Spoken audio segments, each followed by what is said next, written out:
ये artificial intelligence के बोलने वाले गौरव वल्लभ जी सिर्फ एक बात का जवाब दे दें। नंबर 1, या तो आपको नमाज का अर्थ नहीं पता था, या पता होने के बाद भी आप उसके पक्ष में हैं कि अल्लाह के अलावा कोई इबादत के लायक नहीं, तो फिर नवरात्र की झूठा ढोंग बंद कर दीजिए। नंबर 2, नवरात्र का व्रत रखते हैं, प्याज लहसुन नहीं खाते, उसके बाद भी आपके घर के सामने कोई हलाल मीट की दुकान चल रही हो तो आपको कोई आपत्ति नहीं है ये।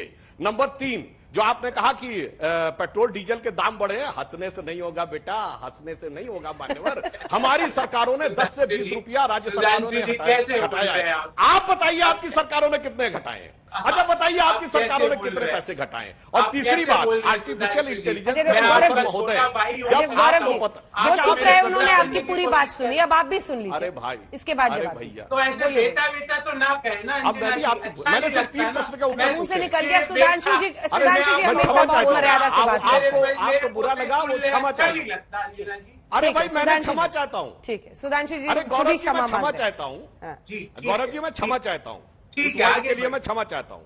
हाँ, मगर मैं मान्यवर आपसे कहना चाहता हूँ, आपने छोटा भाई कहा तो मैं ये भी बस कहना चाहता हूँ, बस ये मेरे 3 प्रश्नों का उत्तर दे दिया। अजान का अर्थ जानने के बाद भी आप उसके पक्ष में हैं, हाँ या नहीं, कि अल्लाह के अलावा कोई इबादत के लायक नहीं है। नंबर 2, नवरात्र में प्याज न लहसुन खा के भी घर के सामने हलाल मीट की दुकान होनी चाहिए, इस पे आपको कोई आपत्ति नहीं है। नंबर 3, हमारी राज्य सरकारों ने 10 से 20 रुपए पेट्रोल पे घटाए हैं, आपकी राज्य सरकारों ने क्यों घटाए? नंबर 4, यूक्रेन युद्ध के 1 महीना होने के बाद पूरी दुनिया में पेट्रोल के बढ़े, सिर्फ भारत में नहीं, Germany, Belgium, Europe, Britain, France, सब जगह बढ़े, तो भारत में भी बढ़े। और अगर इकोनॉमिक्स के प्रोफेसर को यह समझ में नहीं आता है और अजान के अर्थ से लेकर नवरात्र से लेकर पेट्रोल का अर्थ समझ में नहीं आता, तो मुझे आपकी हालत के ऊपर हंसी आती है। अब आप तीनों का पिन पॉइंटेड हाँ या ना में जवाब दे दीजिए। 8 साल से जो सरकार में है वो विपक्ष से सवाल पूछ रहे, हालत देखिए इनकी। अरे 40% कमिशन वालों,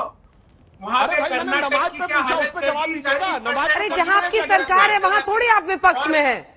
गौरव वल्लभ जी, नहीं सर, अरे प्रोफेसर साहब, माननीय प्रोफेसर साहब, माननीय प्रोफेसर साहब, हाँ जी। और अंजना जी पेट्रोल प्राइस का कंपैरिजन कर रहे हैं।